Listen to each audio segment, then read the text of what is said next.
put me in that class with big names, even though I'm probably down at the bottom there. Well, I think right away people are shocked by the humility, and that will be the subject of much of what we talk about. For 5 years, guys have talked about you, said everything from brilliant performer to pain in the ass. I want to cover all of that on today's show, but let's start with your return. 1998, you left wrestling for back surgery, and you were told by your doctors afterwards, do not wrestle again. Now you are back, you are taking big bumps. Why? That's $1 million question. Why? For what it's worth, they're still telling me not to wrestle, and I was never really good at listening to those guys anyway, I don't think. But to be serious, it was when I came back, I had no intention of wrestling.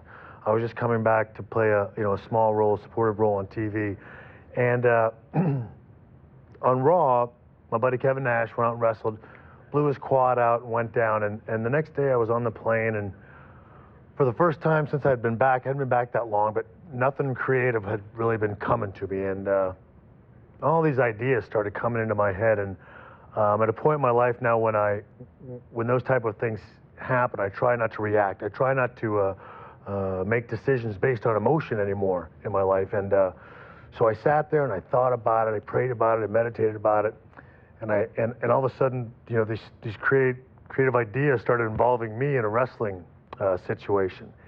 And to be perfectly honest, what I did was sit there and say, Lord, do you really, are you calling me to get back in the ring or anything there? And you're not supposed, and again, this is not for anybody out, this is not how you're supposed to make decisions in your life, but So let me ask you this, when you were hearing this and you were getting this message, let's roll the tape.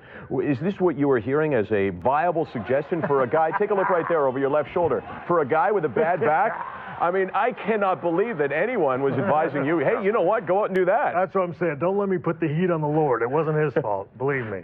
That's all human error. But no, it was, I was just, I guess long story short, I was led to Joshua 1:1, and it says, be strong and courageous, for I am with you. And I just thought, I just thought I wasn't going to put I was going to want to put my faith in action, and I don't know, it felt, I don't want to get too deep about it, but I just really felt moved to do it. I think we got to clarify this for people, because you have not done a lot of these interviews, and I think in Canada this is probably the first, and people are hearing you making reference to the Lord and Christianity and getting direction, and you're talking about the Bible. You are a born-again Christian, right? Yes. As of April the 24th of last year. Yes, yes, sir, yes. And it is something that has completely taken over my life in the most positive of ways, and so I don't make any decisions that I don't think will glorify the Lord. If that makes any sense. Yeah, it does make sense, but none of this makes sense because you were the Heartbreak Kid. You were a guy with a persona. You were the ultimate prima donna, in the ring, outside the ring, in the locker room, and everywhere. When you look back at Shawn Michaels, Heartbreak Kid, the guy that you were, what do you think? Immature, I think, is one word. There are a lot more abrasive words. Use them. But I would, but I refrain from using them. But no, I mean, I was a pain, as you said, but for what it's worth, it always came from just my passion for the business, and I just wasn't good at controlling it. I wasn't good at channeling it. I just went, but it all came from just a desire to be, I say desire, it was probably at that time, to be honest, probably more obsession than desire. And again, it's not healthy. It didn't manifest itself in healthy ways. If you and I were having this interview a year ago, before April the 24th, when you found the Lord, it'd be very different, right? Very much. You see yourself very differently now. I think you see yourself a lot more clearly, and I don't want to put words in your mouth. The Lord did that for you, right? Yeah. No. You see yourself very differently now than you would have before.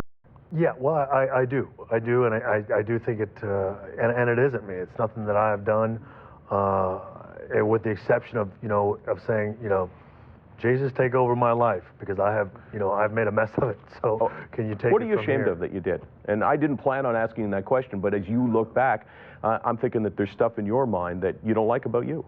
I like everything about me now. No, but I'm talking about back then. But I mean, I just, for whatever reason, I didn't, and I don't know if I didn't like myself. I couldn't find any happiness in anything I was doing. I mean, I wanted to be successful in the wrestling business. And when I was still just as miserable as can be. And, you know, you always hear about people who've been led to the Lord, they're always searching for something. I guess, obviously, I had to be one of those people. That is what, I don't know, I was looking for fulfillment. Because you made it to the top, right? There's no question that you were at the very top of your game. A lot of people say you were one of, if not the greatest wrestlers of all times. You were a brilliant performer in the ring. You were a brilliant performer with the microphone. You were everything that a wrestling promoter could want. But to make it to the top, some guys climb over people and step on people. Did you step on people on the way? No, I stepped on them, I think, after I got there. I never, you know, I was always... Who'd you step on? When you were there? Once I got there? Yeah, when you were at the top. Well, you know, I don't know, I can't say that I stepped on a but I can't say that I brought a lot of dignity to the position I was in. I could have handled it a lot better. I wasn't as professional as I should have been. I was still very immature. I said stupid things. I did stupid things. Made bad decisions. But before, I was on top. I mean, I just went out there and tried to have the best matches I could. Part of it is, you know, you're not a threat to anybody. I was probably saying some of the same things I said once I got on top. It's just nobody pays attention when you're support on the card. And then once you get on top, everybody's listening. I gather there's nothing I can't ask you that you don't want to answer, right? Pretty much. Can I ask you about Bret Hart? Sure, yeah. He was on this show and he made some comments about you. Plus, I really want to know, as do all Canadian wrestling fans, about '97 Survivor Series. Will you tell us? Yes. We'll do that next on OTR. Done maybe 1,200 of these shows, one-on-one interviews, probably 50 or 60. Almost always feel like I know what to expect. This time, I had absolutely no idea. This is a total shock. Shawn Michaels, it's been a pleasure so far. We got so much more to talk about. How important is it to you to be seen differently by people now than the way they saw you, say, 4 or 5 years ago? Oh, I don't know that it's, I mean, with all due respect to people and everything else, it's not, I mean, I can't concern myself with trying to change the minds of millions of people around the world. I hold myself accountable to one person, and that's it. And that's, you know... You're not talking about Vince now, right? Nope. Okay, just wanted to make sure, because a few years ago, that would have meant something very different. No, sure, certainly. But, no, and, you know, I read something in a book, and you and I were talking about it earlier. I read something that said, don't preach me a sermon, show me one. All I can do is live my life doing the best I can to be accountable to the Word of God. That's what I do. And if I fall short, He'll let me know, and I'm sure 1,000 other people will too. But I can't worry about trying to change the minds of a lot of people. Right, and I got to play you this clip from Bret Hart. He was on our show a while back, and I said to him on the air, I said, you know, we're going to play the clip for Shawn Michaels.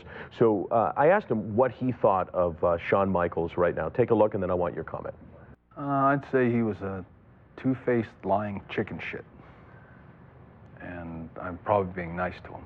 And now? No, I don't think that's a snake that never changes stripes. Shawn, he was the kind of guy that would make friends with you or bury the hatchet with you 10 minutes later, and 10 minutes later he'd be out there stabbing you in the back again. You couldn't make peace with him. Now, clearly, Bret does not know you now. You haven't had contact with Bret for a long time, right? Right. So he's talking about how you were. Is that a fair comment? Talking about how you were when he knew you, when you wrestled together. No, I don't even think that's fair to even how I was then.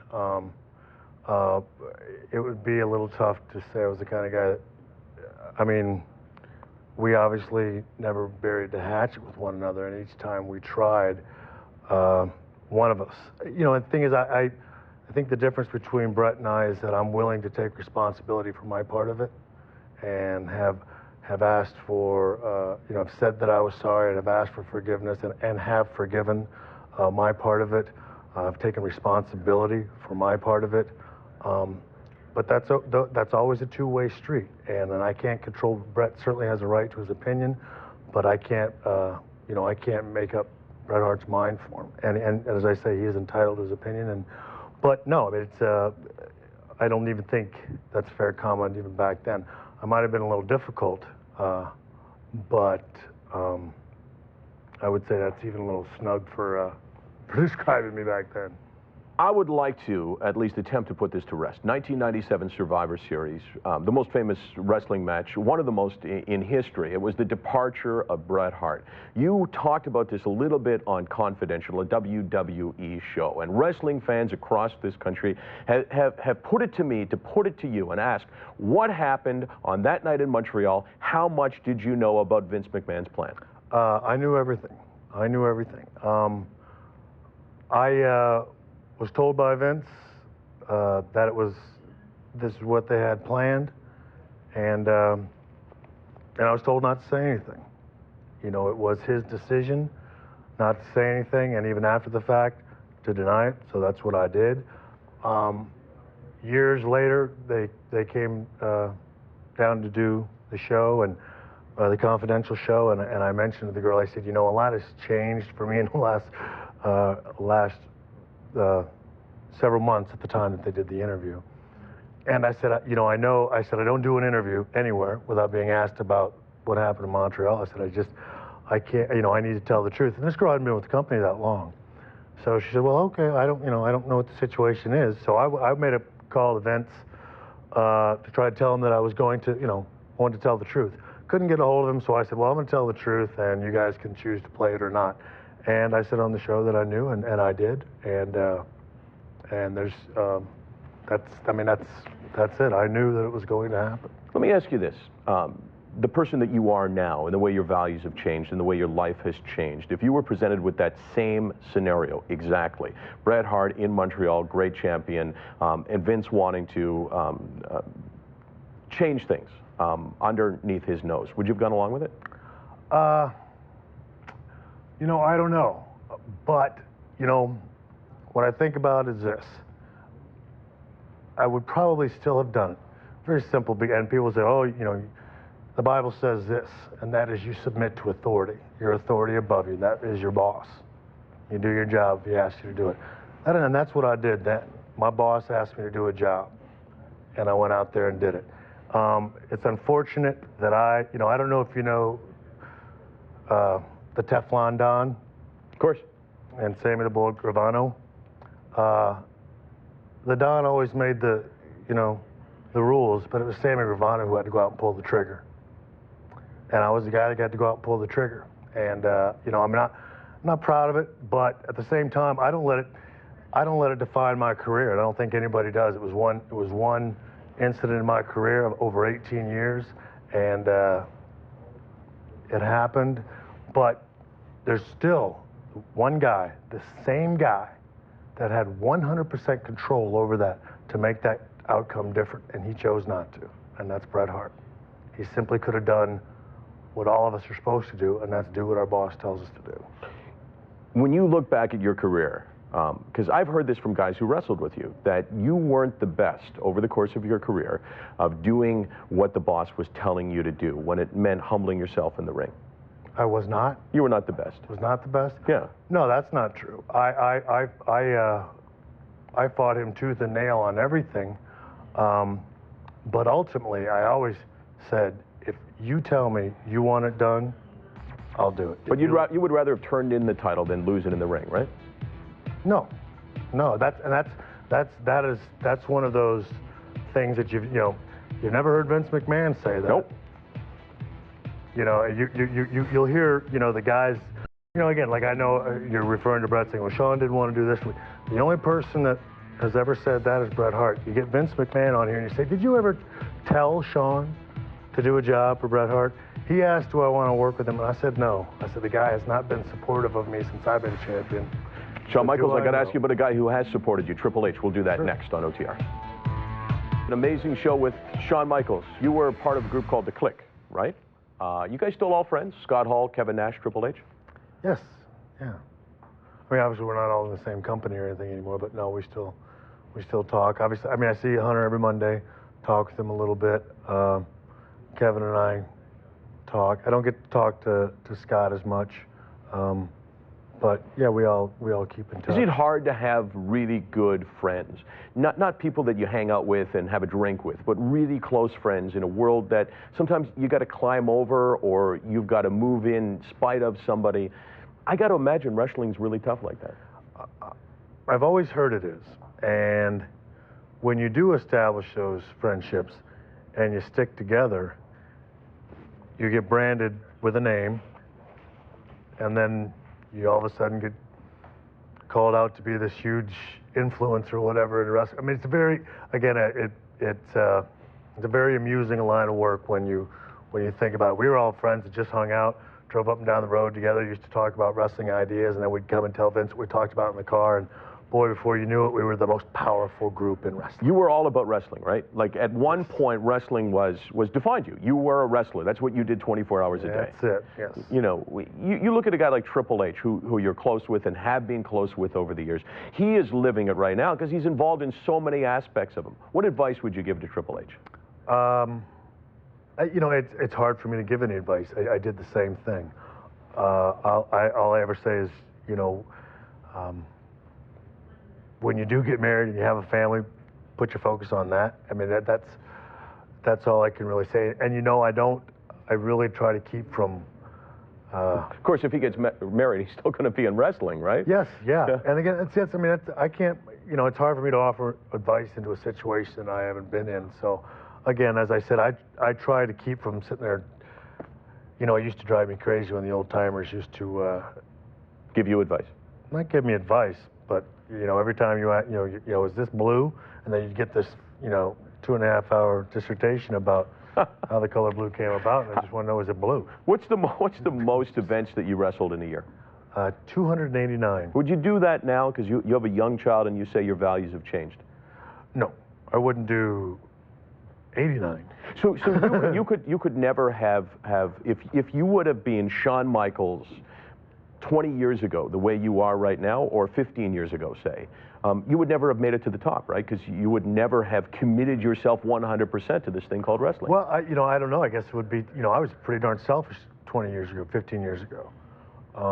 Now, had I had the same, you know, had the same woman come into my life and the same child come into my life, you know, I probably would have been able to think past myself, but I was, you know, I didn't have the ability to do that.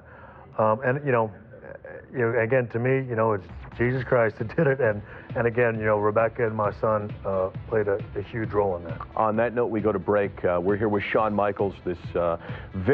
We're wrapping it up with Shawn Michaels, not the interview that I think anyone in Canada thought that we would be getting. It's been a lot of fun. Thanks for doing this, and thanks for pouring your heart out. Oh, it's been my pleasure. Let me say that you've been involved in how many WrestleManias? Because we're looking ahead to WrestleMania 19. Started at 4, I think, or 5. Right, and you've had many great matches. The Hour with Bret, is that number 1? That, if it's not number 1, it's 1.5 for sure, yeah.